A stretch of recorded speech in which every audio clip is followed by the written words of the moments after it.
March 18th, 1945, near the Rhine River, western Germany. The night is so quiet, you can almost hear the frost forming on the tank barrels. To the east, a few scattered lights flicker across the horizon, the faint glow of distant farmhouses. To the west, a strange mechanical hum rolls through the darkness. German sentries along the line at Wesel shift nervously. The sound is familiar, but something's off. It's the low, throaty growl of armored engines, many of them echoing through the fog. The earth doesn't tremble. The vibrations aren't right. One soldier, Obergefreiter Karl Fischer, presses his ear to the frozen ground. He hears tanks moving, dozens, maybe hundreds, approaching from the southwest. The rumble fades, then returns again, like a ghost passing through walls. Amerikanische Panzer, he whispers. American tanks. The others stiffen. Across the line, field telephones crackle. Reports flood into divisional command. Massive armor movements detected near the riverbank. Reconnaissance is ordered immediately. But when the scouts crawl forward through the mist, they see nothing. No tanks, no soldiers, no tracks in the mud, only the faint hiss of static. And somewhere in the dark, a record player looping the same sound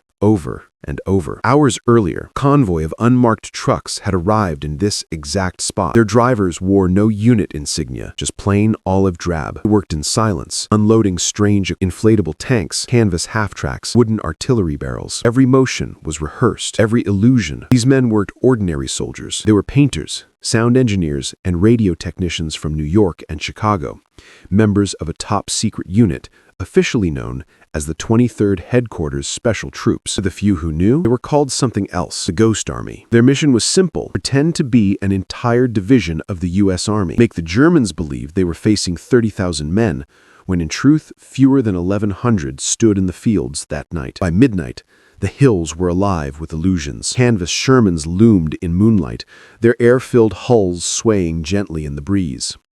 Loudspeakers mounted on jeeps blasted recordings of tank tracks and shouted commands. Portable radio units transmitted fake chatter, mimicking the frequency of the 30th Infantry Division. It was theater, war as performance art. But in this theater, a single mistake could cost real lives. As the deception began, Lieutenant Fred Fox, one of the Ghost Army's tactical artists, leaned against his truck, sketchbook in hand. The moonlight caught his tired smile. "We're painting ghosts," he murmured. Somewhere across the river, the real Ninth Army was preparing for the Rhine crossing. Their survival depended on this illusion holding, on the enemy believing what wasn't there. If the Germans attacked here, thousands of men on the real front would die. So the artists worked through the night crafting a masterpiece of sound and shadow, one that would change the course of the war without a single shot fired. But as dawn broke, strange shapes began to move in the fog. Someone was watching them. A German recon patrol had stumbled too close, and now the ghosts would be tested for the first time. March 19th, 1945. The fog hasn't lifted. It's thick enough to taste, a cold metallic damp that clings to the skin. Somewhere in the gray, the rumble of diesel engines still echoes, but this time it isn't coming from a speaker. It's coming from the east. Through binoculars, Sergeant Ralph Ingersoll of the Ghost Army spots the silhouettes first, faint figures moving low through the mist. He freezes and then whispers into his field phone, "We've got movement, eastern tree line." He lowers the glasses. They're close. Too close. Inside the American lines, the illusion is in full swing. Rows of inflatable Sherman tanks line the ridge, each one anchored with thin ropes that blend into the mud. Fake half-tracks sit in neat formations beside tents, their painted markings copying those of the 30th Infantry Division. Every sound, every radio transmission, every scrap of detail has been engineered to fool the enemy's eyes and ears. But none of it will matter if the Germans walk right up and touch the tanks. The patrol creeps closer. 6 men, rifles ready. One stops, kneels, and studies a tank through his scope. He frowns. The turret isn't moving. The shadows look strange. He signals another soldier to flank left. Inside a nearby jeep, a U.S. sound technician cranks up the volume, recorded treads clanking and gears grinding. The ground hums with the illusion of life. The German hesitates. The sound seems real, too real. He squints through the fog. That's when a pair of P-47s, real ones, thunder overhead, banking low and fast across the tree line. The German patrol drops into the mud. In that instant, their minds make the connection. Aircraft cover, tanks, engine noise. It must be an American armored division. They crawl backward, vanishing into the haze. The moment passes. A collective breath of relief sweeps through the Ghost Army camp. No one speaks for a long while. Then one of the men, Private Jack Macy, lets out a quiet laugh. Guess they bought tickets to the show. By afternoon, the division is alive. Smoke generators spill white clouds over the valley, simulating campfires and exhaust. Engineers paint fake tracks in the mud using rollers and ropes. Every truck and tent look lived in. Mess kits, helmets, laundry strung between poles. They even park empty jeeps near crossroads to imply heavy patrols. Nothing is left to chance. Meanwhile, miles away, German intelligence intercepts the radio chatter. It's convincing. Code words, officer names, movement orders, all lifted from real transmissions of nearby divisions. To Wehrmacht command, it looks like the U.S. 30th Infantry Division has massed near Wesel, preparing to cross the Rhine. They bite. Orders are issued that night to reinforce the wrong sector, shifting artillery and armor north to meet the Phantom Army. The real Ninth Army, further south, suddenly finds the defenses before them weakening. Their bridgeheads, once thought impossible, now look achievable. The illusion is working. The ghosts are winning. But inside the camp, as night falls again, tension simmers. If one German prisoner escapes and tells the truth, the entire deception collapses.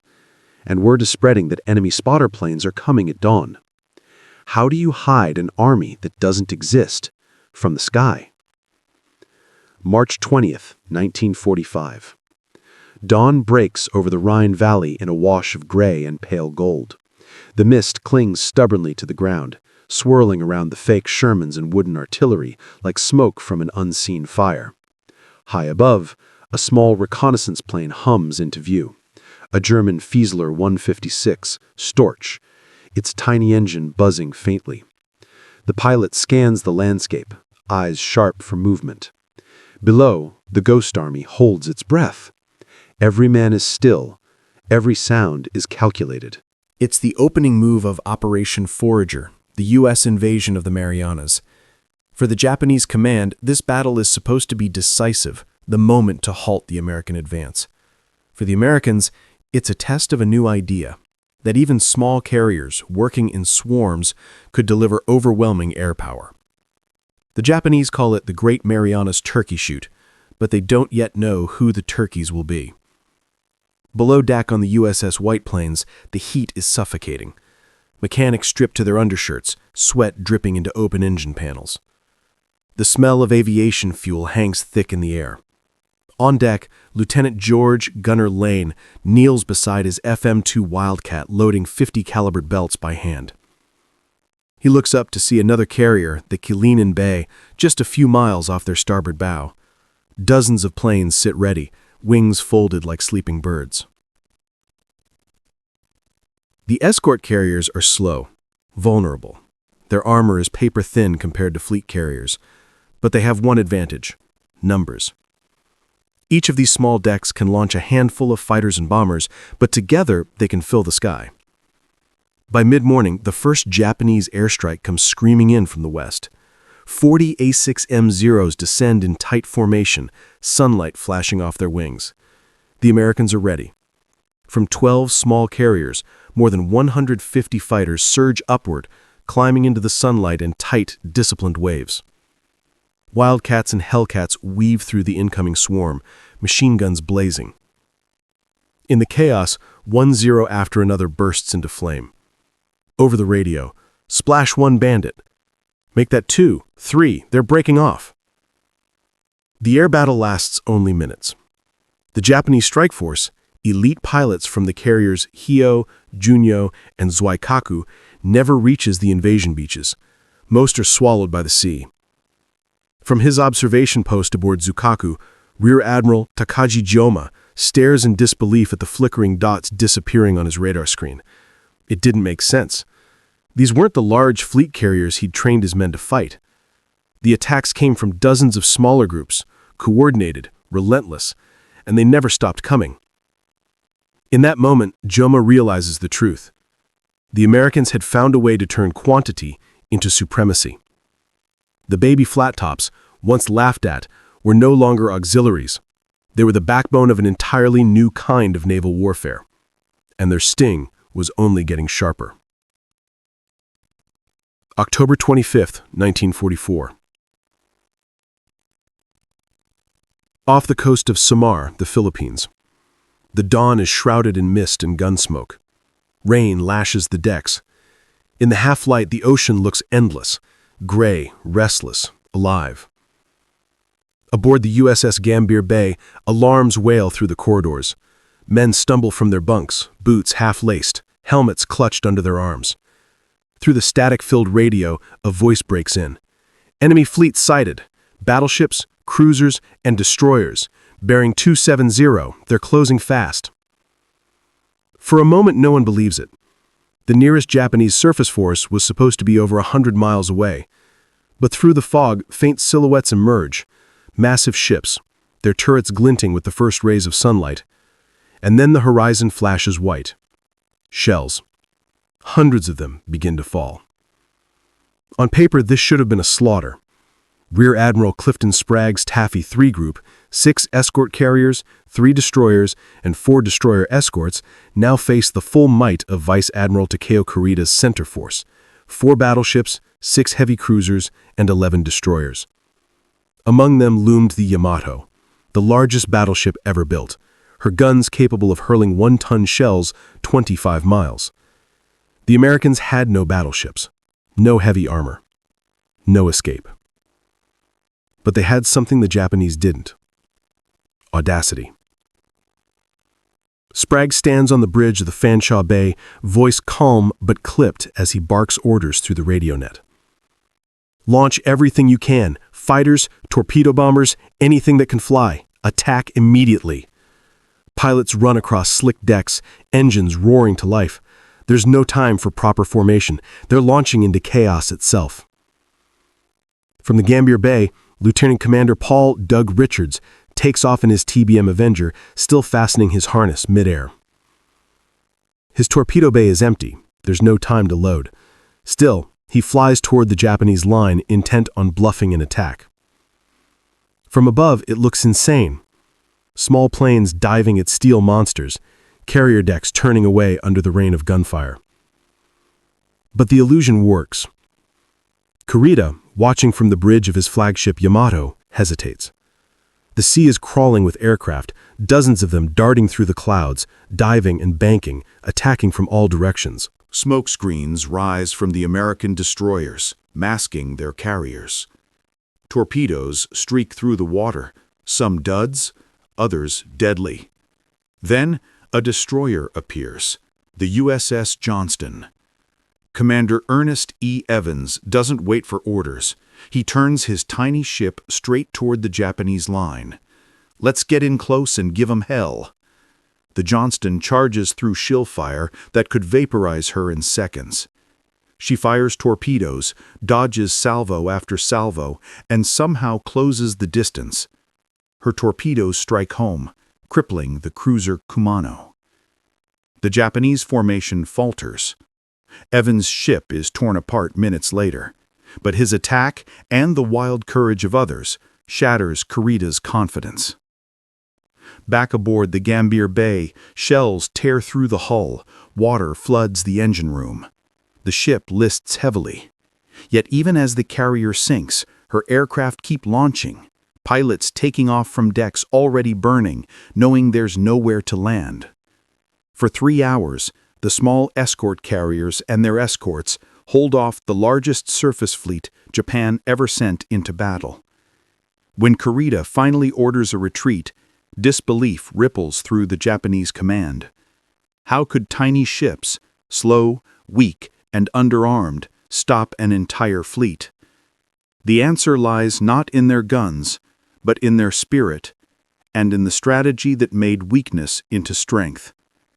The age of the super battleship was over. The era of the carrier, even the small ones, had begun. November 2nd, 1944. Tokyo, Imperial Navy General Staff Headquarters. The war room is dimly lit, heavy with cigarette smoke and silence.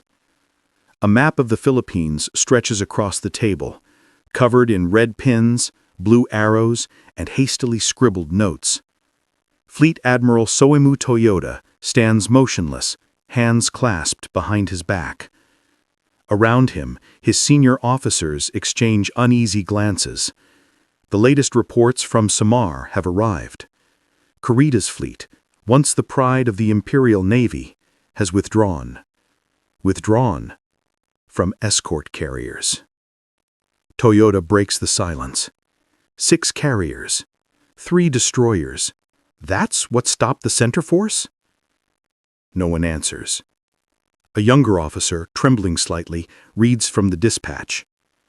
Our heavy units reported continuous air attacks, torpedoes from multiple directions, believed to be from large American carriers, later confirmed to be, he hesitates, small ones. The room remains still. The sound of rain tapping the windows fills the space. For years, the Imperial Japanese Navy had built its doctrine around the concept of decisive battle.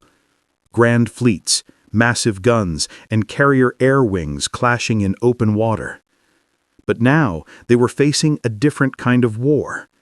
These American escort carriers, mass-produced in shipyards across the Pacific coast, had shattered that idea.